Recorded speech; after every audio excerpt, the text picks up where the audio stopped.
Croatia and Spain, and how wrong was I when it came to Spain? Because I'm always against Spain because I think they also have a lot of fans, bandwagon fans. So I just don't like those type of teams.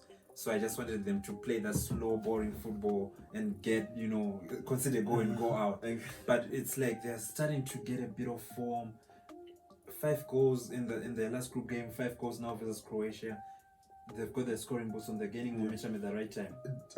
Definitely, but if we look at that Spain-Croatia game, for me, they left it too late. They left it too late. Morata, I won't laugh. I won't laugh. I know you supported him for a good 1.5 years. You tried to. Yes. He has been in heated, comments with the social media and everything. But for me, he showed a lot of character.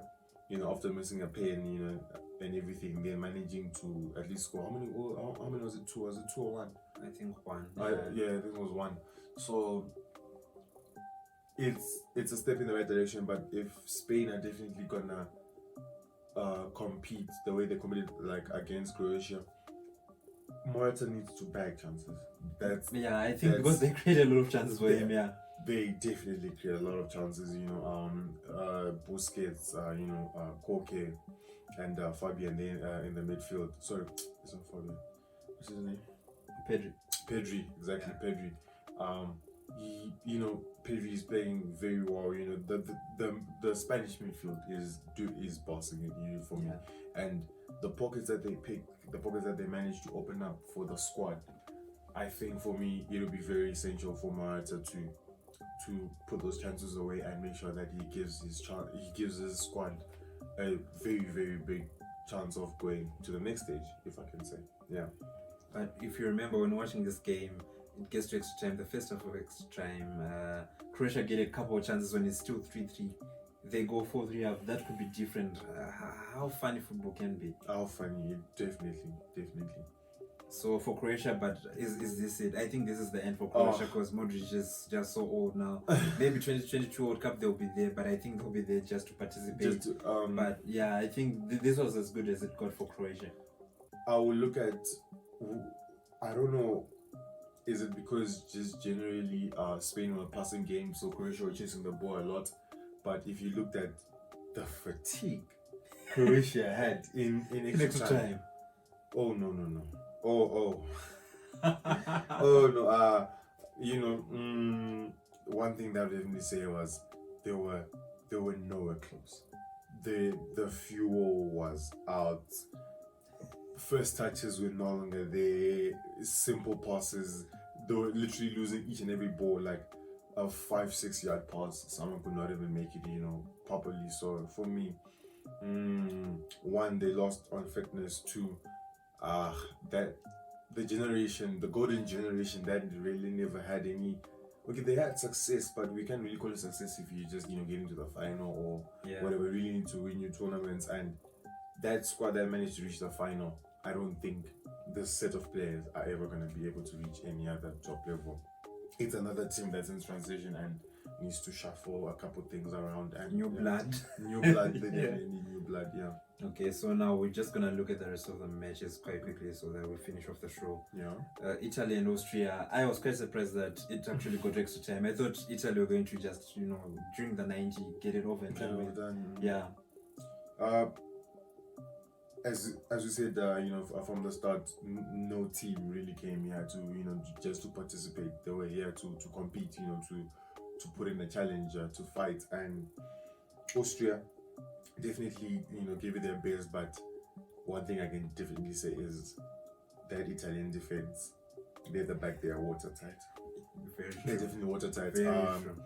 After a good 11 games in all competitions, they only concede, and not in normal time, only in extra time. So do we give them an excuse of conceding because of fatigue or something? Because even if you saw the goal that went in, it's them relaxing, thinking that okay, we've closed the match and everything. Then suddenly they considered a very, for me, the goal scorer did quite well, but generally if they're gonna concede a goal like that and it's normal time and they're playing against a big team, that was very poor. That was quite poor from Italy. But looking at all other aspects for them, they did quite well against Austria. Pessina and Keiza came on, showing that okay, the team does have depth and they could definitely fight. I think for me that was the difference. Okay, when Mancini made those changes in extra time. Yeah, and I remember the Austria coach, I think he hadn't made any subs then. Definitely. Was it a case of maybe didn't trust his bench, that he didn't even have the depth that he needed, or what? Or it was just poor management skills? Because maybe that's where the difference is. Yeah, that's where you earn your money as a coach. You make a good substitution and it works. We start to rate you as a coach. You don't make any substitutions. You leave it too late, then you lose. Then you lose. Yeah. We start asking these questions. Would definitely ask. So yeah, I think for me that was the difference between Italy and Australia. Yeah. Denmark and Wales, 4-0 to Denmark. I thought Denmark were going to win, but I didn't expect it to be by this much. We have to. I don't know if it in football sense makes sense, but we have to give full credit to the passion they have for Christian Eriksen. I guess the only dream they have is to collect. I was saying the other day, number 10 shirts from all the teams. Ever since that day, all the teams, till they get to the final with the trophy and then deliver that at Christian Eriksen's house. And I think that fuel for me is driving them. They are showing, if other teams are not careful. Wow.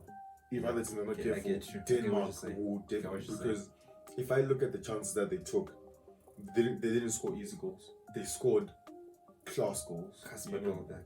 They are Kasper Dolberg. He did so well, head down. He struck into the ball. He's rippling the net. And if they're gonna get into the next tournament, into the next game, next round, they're facing the Czech. Yeah. I think they still win, yeah. That drive should definitely have them going far. Yeah. So well done to Denmark. You could not take anything away from them from that game. They were top class from the moment the game started to the moment the game finished. Even the manager, brings in the troll striker. I actually didn't catch his name exactly. Cornelius. I think it's Cornelius. Yeah. There you go. Lengthy, strong striker, and he came on and he did the job for Denmark. So if I can be honest, they have a decent chance against the Czech, and we'll see how it goes. Funny fact is, if Denmark win it this year, it's actually their second time winning it, and the first time they won it, they didn't even qualify for the tournament. I think that's like Leicester times 2, Leicester on levels. Leicester. Okay, the Dutch and the Czech Republic. We've already spoken a bit about the Czech Republic. I want to say I'm disappointed, but at the same time I'm not disappointed, because I didn't expect that, a lot of people were thinking that the Netherlands were good. Yeah. I didn't think they were that good to begin with. If I can be honest,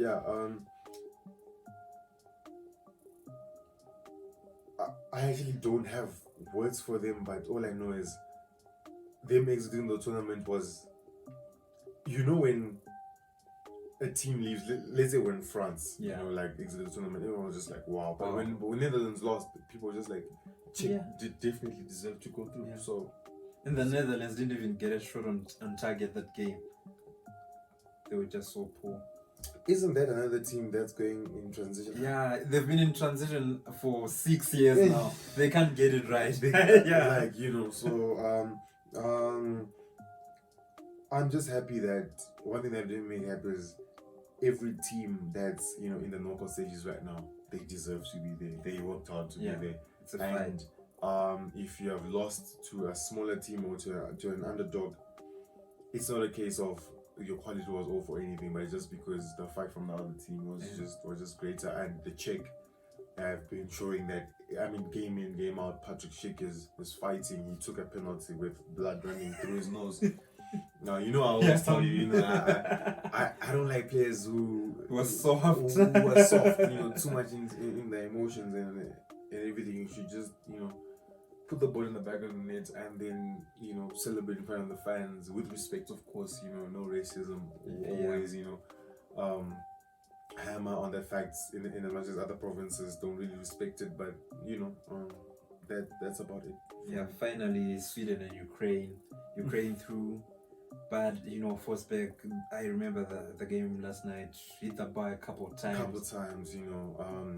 How unlucky can it be? I think we definitely have to speak about the red card.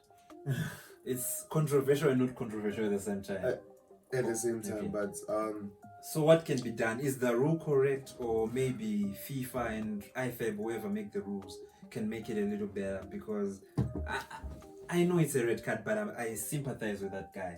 So I don't know what you think. Can they do anything about the rule, or the rule is perfect?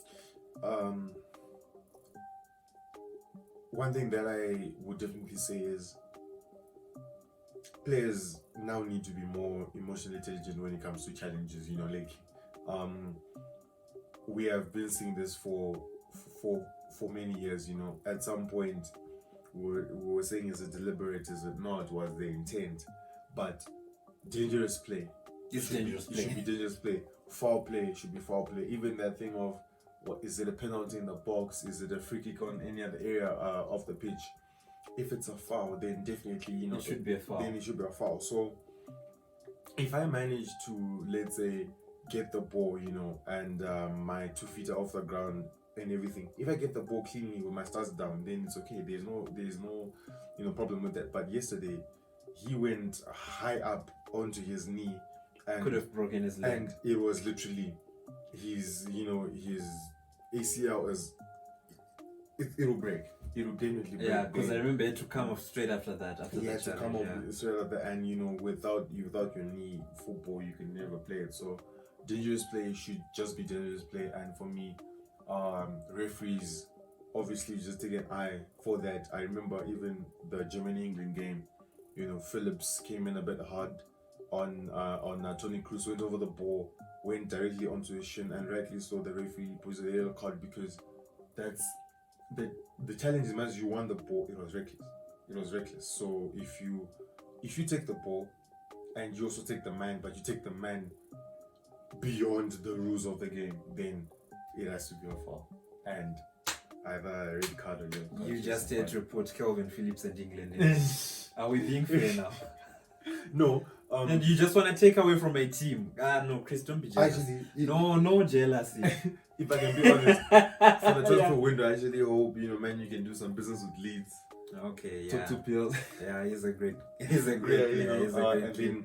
Then he can come to United. He's a great kid, but I'm sorry, that's the closest example I had. So yeah, but at the same time, the reason why I'm mentioning Phillips is because he's a lad I like, but at the same time, as soon as I saw that challenge, I literally shouted out yellow card. I was by myself, I was just in the game, but I literally shouted out yellow card because there's no way you can go on top of the ball like that and then crash into someone's shin. Okay, no, it's understandable. Yeah. Definitely. Okay, so thank you guys for watching our show. It's been a pleasure to have you here with us. We enjoy talking about football so much. I enjoy his insight. It corrects me a little bit when he starts saying things about England. Maybe he makes me see it objectively. So guys, just remember to like, share and subscribe, so that we grow this channel and we just keep giving you more and more content on football. And I think I'll tell you this, the more you watch this channel, the more interesting Chris gets. He gets interesting and interesting day by day. That's how we're gonna do. Surely. So yeah, that's great. Goodbye. Thank you very much for having us. Thank you for watching TK Sports. For more awesome content from this channel, please subscribe. And also engage with us on our social media platforms down in the description below.